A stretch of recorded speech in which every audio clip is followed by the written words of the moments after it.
இன்னைக்கு பல பேர்கிட்ட பணம் இருக்கு சார், பெரிய பதவி இருக்கு சார், பெரிய பெரிய வீடுகள் இருக்கு. ஆனா தன்னுடைய கஷ்டத்தை, தன்னுடைய கண்ணீரை, தன்னுடைய துக்கத்தை சொல்வதற்கு சக மனிதர்கள் இல்லாம இருக்காங்க. அழும்போது தோல் சாய்வதற்கு, அந்த கண்ணீரை துடைப்பதற்கு மனிதர்களை சம்பாதிக்காமல் இன்னைக்கு பல பேர் இன்னைக்கு இருக்காங்க சார். ஆண்டன் செக்காகோ ஒரு கதை எழுதியிருப்பாரு. ஒரு குதிரை வண்டிக்காரர், அவருடைய பையன் இறந்து போயிடுறான். 4 நாள் கழிச்சு மறுபடியும் இவர் வேலைக்கு போயே ஆகணும்ன்ற ஒரு கட்டாயம். ஆனா அந்த துக்கம் எல்லாம் இவர் மனதுல இருக்கு. பையனை பிரிஞ்ச துக்கம், வேலைக்கும் போயாகணும், வயிற்றுப்பாடு, அந்த குதிரை வண்டியை எடுக்கணும். அந்த குதிரை வண்டியில முதலா ஒரு பெரிய பணக்காரர் வந்து ஏறுறாரு. இவர் தன்னுடைய துக்கத்தை எல்லாம் அந்த பணக்காரர்கிட்ட சொல்றாரு. அந்த பணக்காரர் கேட்கிறாரு, உன் கஷ்டத்தை கேட்கறதுக்காக நான் வந்திருக்கேன், காலங்காத்தால உன்னுடைய புலம்புல கேட்கறதுக்காக நான் வந்திருக்கேன்னு திட்டுறாங்க. 2வதா இளைஞர்கள் ஒரு 4 பேர் ஏறாங்க. இவர் தன்னுடைய மகன் இறந்த அந்த துக்கத்தை சொல்றாரு. அந்த பசங்க எல்லாம் கிண்டல் பண்றாங்க, கேலி பேசுறாங்க. அடுத்ததா ஒரு மத போதகர் ஏறாரு.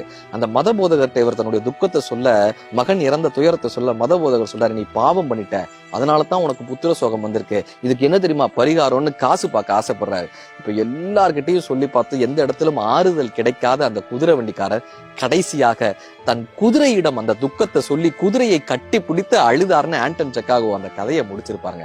உங்கள் கண்ணீரை துடைப்பதற்கு கைகள் இல்லையா? உங்கள் கைகளே அந்த கண்ணீரை துடைக்கட்டும். நாளைய நாள் நம்பிக்கையோடு பிறக்கட்டும்.